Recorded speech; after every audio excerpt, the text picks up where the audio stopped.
انسانی تاریخ جتنی قدیم ہے، قربانی کی تاریخ بھی تقریباً اتنی ہی قدیم ہے۔ انسانی تاریخ میں سب سے پہلی قربانی حضرت آدم علیہ السلام کے دو بیٹوں حابیل اور قابیل کی قربانی ہے۔ البتہ اس کی خاص شان اور پہچان حضرت ابراہیم اور حضرت اسماعیل علیہ السلام کے واقعہ سے ہوئی، اور اسی کی یادگار کے طور پر امت محمدیہ پر قربانی کو واجب قرار دیا گیا۔ ویڈیو میں تفصیل سے جانتے ہیں کہ ہمارے نبیوں نے اپنے اپنے وقت میں کیا کیا قربانیاں کی۔ اگر ان 3 دنوں میں کوئی شخص واجب قربانی نہ کرے اور اس کی بجائے سونا چاندی خرچ کرے، یا اللہ کے راستے میں یا درہم و دینار خرچ کرے، یا خیر خیرات کے کام کرے، رفاعی اداروں میں رقم دے، تو کیا یہ اللہ کو پسند ہے؟ حضور اقدس صلی اللہ علیہ وآلہ وسلم نے فرمایا، قربانی کرنے والا قیامت کے دن اپنی قربانی کے جانوروں کے سینگوں، بالوں اور کھروں کو لے کر بسم اللہ الرحمن الرحیم۔ لفظ قربانی قربان سے ماخوذ ہے، اور قربان یہ عربی زبان کا لفظ ہے جس کا لفظی معنی ہے کسی شے کے نزدیک ہونا، قریب ہونا۔ قربانی کے ذریعے چونکہ اللہ تعالیٰ کا قرب اور اس کی نزدیکی طلب کی جاتی ہے، اس لیے اسے قربانی کہتے ہیں۔ مذہب کے مطالعے سے پتہ چلتا ہے کہ انسانی تاریخ جتنی قدیم ہے، قربانی کی تاریخ بھی تقریباً اتنی ہی قدیم ہے۔ انسانی تاریخ میں سب سے پہلی قربانی حضرت آدم علیہ السلام کے 2 بیٹوں حابیل اور قابیل کی قربانی ہے۔ قرآن کریم نے اس قربانی کو اس طرح ذکر کیا، اور انہیں حضرت آدم علیہ السلام کے 2 بیٹوں کا قصہ بھی ٹھیک ٹھیک سنا دیجئے۔ جب ان دونوں نے قربانی کی تو ایک کی قربانی قبول ہوئی اور دوسرے کی قبول نہیں ہوئی۔ علامہ ابن کثیر رحمۃ اللہ علیہ نے اس آیت کے تحت حضرت ابن عباس رضی اللہ تعالیٰ عنہ سے روایت نقل کی ہے کہ حابیل نے مینڈے کی قربانی پیش کی اور قابیل نے غلہ وغیرہ کا صدقہ پیش کیا۔ اس زمانے کے دستور کے مطابق آسمانی آگ نازل ہوئی اور حابیل کے مینڈے کو کھا لیا، قابیل کی قربانی کو چھوڑ دیا۔ دراصل انسانی زندگی کے ابتدائی دور میں قربانی کی قبولیت کا یہ ایک معیار تھا جس سے فوراً پتہ چل جاتا تھا کہ آیا پیش کردہ قربانی قبول ہوئی ہے یا نہیں۔ لیکن بعد میں یہ طریقہ ختم کر دیا گیا اور قربانی کیے ہوئے جانور کا گوشت انسانوں کے لیے بھی حلال کر دیا گیا۔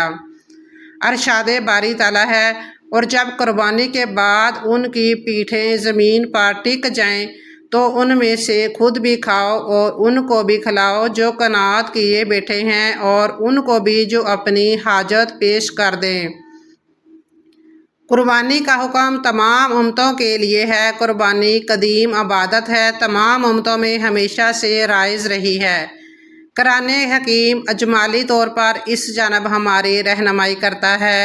ارشاد باری تعالیٰ ہے، ہر امت کے لیے ہم نے قربانی کا ایک قاعدہ مقرر کر دیا ہے تاکہ اس امت کے لوگ ان جانوروں پر اللہ کا نام لیں جو اس نے ان کو بخشے ہیں۔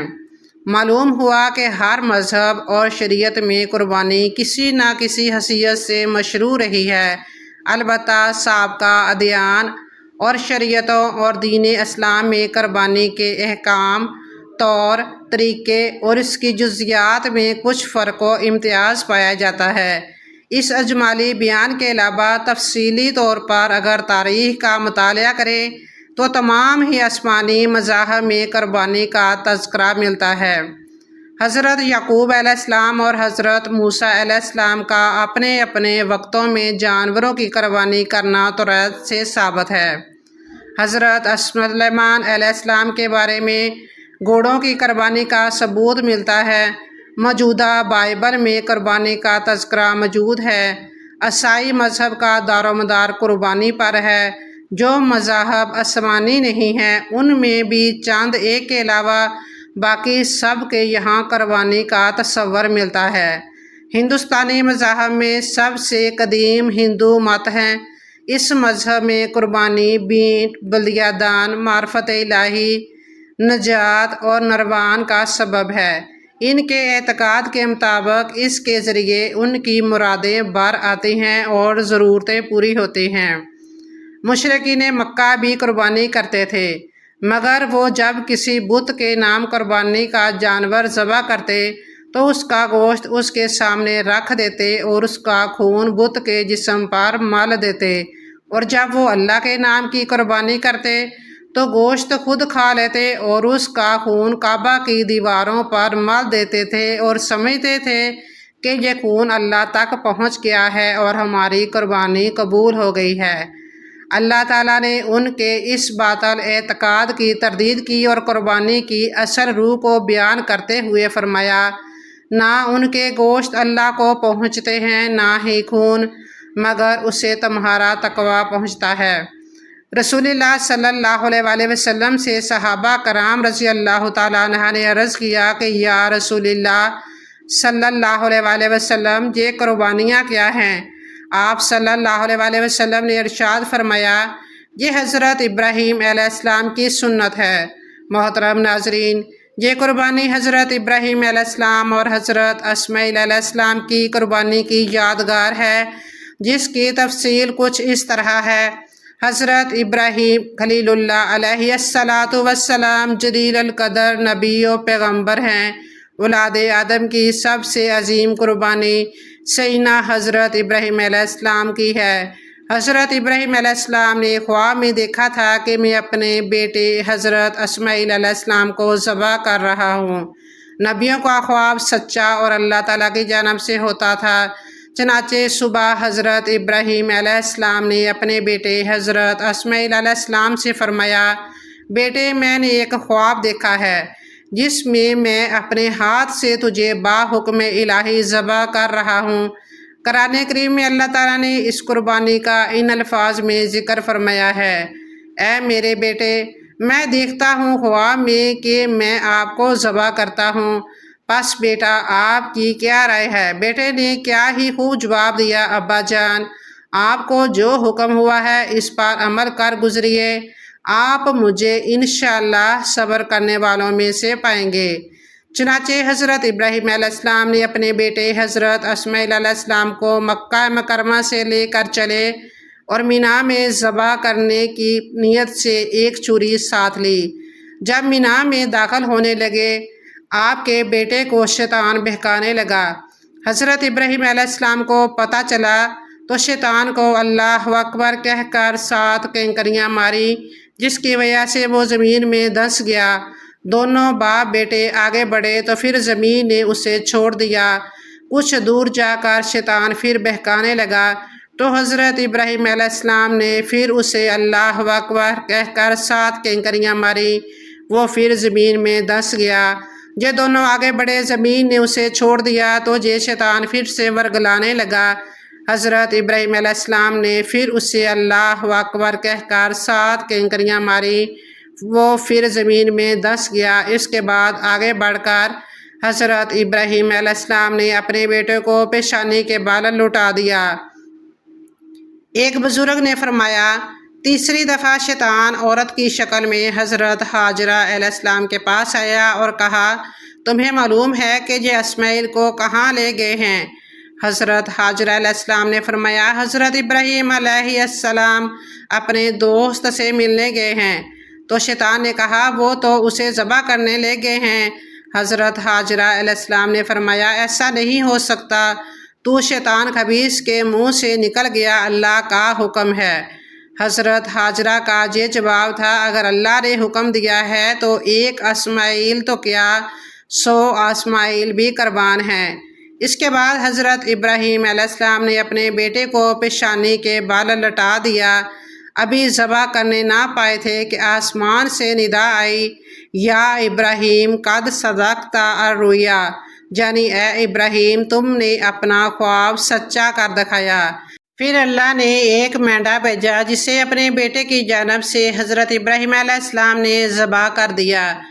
ذبح تو کیا مینڈا اور ثواب مل گیا بیٹے کی قربانی کا۔ اسی قربانی کی یادگار میں اہل ایمان ہر سال جانوروں کی قربانی کرتے ہیں۔ حج کے موقع پر جو کینکریاں ماری جاتی ہیں، ان کی ابتدا بھی اسی واقعہ سے ہوتی ہے۔ حجاج ان ہی 3 جگہوں پر کینکریاں مارتے ہیں جہاں شیطان زمین میں دنس کیا تھا۔ اس کے بعد اللہ تعالیٰ کی رضا کے لیے جانوروں کی قربانی کرنا عبادت میں شمار ہو گیا۔ چنانچہ حضرت محمد صلی اللہ علیہ وسلم کی امت کے لیے بھی قربانی مشروع کی گئی۔ ہر صاحب حیثیت پر قربانی واجب ہے، اور اگر کسی کی اتنی حیثیت نہ ہو اور وہ قربانی کر دے تب بھی عظیم ثواب کا مستحق ہوگا۔ محترم ناظرین، حضرت عائشہ صدیقہ رضی اللہ تعالیٰ عنہا سے روایت ہے کہ حضور اقدس صلی اللہ علیہ وسلم نے فرمایا، بقر عید کے دن قربانی کا خون بہانے سے بڑھ کر کوئی عمل اللہ کے نزدیک محبوب نہیں ہے، اور بلا شبہ قربانی کرنے والا قیامت کے دن اپنی قربانی کے سینگوں، بالوں اور کھروں کو لے کر آئے گا، یعنی یہ حقیر اشیاء بھی اپنے وزن اور تعداد کے اعتبار سے ثواب میں اضافہ کا سبب بنے گی۔ اور یہ بھی فرمایا کہ بلا شبہ قربانی کا خون زمین پر گرنے سے پہلے اللہ تعالیٰ کے نزدیک درجہ قبولیت حاصل کر لیتا ہے، لہذا خوب خوش دلی سے قربانی کرو۔ حضرت زید بن ارقم رضی اللہ تعالیٰ عنہ بیان کرتے ہیں کہ رسول اللہ صلی اللہ علیہ وسلم سے صحابہ کرام نے عرض کیا کہ یا رسول اللہ صلی اللہ علیہ وسلم، یہ قربانیاں کیا ہیں؟ آپ صلی اللہ علیہ وسلم نے ارشاد فرمایا، یہ تمہارے والد حضرت ابراہیم علیہ السلام کی سنت ہے۔ صحابہ کرام رضی اللہ تعالیٰ عنہ نے عرض کیا، ہمارے لیے اس میں کیا ثواب اور اجر ہے؟ آپ صلی اللہ علیہ وسلم نے ارشاد فرمایا، ہر بال کے بدلے ایک نیکی ہے۔ صحابہ کرام نے عرض کیا، اگر اون والا جانور ہو، یعنی دمبا ہو جس کے بال بہت ہوتے ہیں، اس کے بارے میں کیا حکم ہے؟ آپ صلی اللہ علیہ وسلم نے فرمایا، اس کے بھی ہر بال کے بدلے ایک نیکی ہے۔ مذکورہ احادیث مبارکہ سے معلوم ہوا کہ عید الاضحیٰ کے دن قربانی کرنا اللہ تعالیٰ کے نزدیک محبوب ترین عمل ہے۔ پس جو عمل محبوب حقیقی کو محبوب ہو، اسے کس قدر محبت اور اہتمام سے کرنا چاہیے۔ اس دن قربانی کرنا ہمیں اللہ سے کتنا قریب لے جائے گا اور ہم پر سے کتنی مصیبتیں ٹل جائیں گی، اس کا اندازہ لگانا بھی مشکل ہے۔ بس افسوس، جب بھی عید الاضحیٰ قریب آتی ہے تو حسب عادت ایک روشن خیال طبقہ قربانی کو موضوع بحث بناتے ہوئے کہتا ہے کہ اتنا بڑا سرمایہ قربانی پر لوٹانے کی بجائے قربانی کی رقم کسی قومی مقصد میں خرچ کی جائے تو بہتر ہوگا۔ اگر ان 3 دنوں میں کوئی شخص واجب قربانی نہ کرے اور اس کی بجائے سونا چاندی خرچ کرے، اللہ کے راستے میں یا درہم و دینار خرچ کرے یا اور خیرات کے کام کرے، رفاہی اداروں میں رقم دے، یہ اللہ کو پسند نہیں، سوائے اس کے کہ قربانی کے جانور کے گلے پر چھری پھرے۔ قربانی کے دنوں میں اللہ کو اولاد آدم کا یہ عمل بے حد محبوب ہے۔ محترم ناظرین، اللہ تعالیٰ سے دعا ہے کہ ہم سب کو قربانی کی اصل روح سمجھتے ہوئے اس کے فضائل کے استحضار اور اس کی عبادت خالصہ ہونے کا یقین رکھتے ہوئے اس کے مسائل کو جان بوجھ کر جانور کو اللہ کی راہ میں ذبح کرنے کی توفیق عطا فرمائے اور ہماری قربانیوں کو قبولیت کا شرف بخشے، آمین۔ اللہ تعالیٰ کے 99 صفاتی ناموں میں سے ایک نام کمنٹ سیکشن میں ضرور شیئر کریں۔ جزاک اللہ خیرا۔ اللہ آپ کا اور ہم سب کا حامی و ناصر ہو۔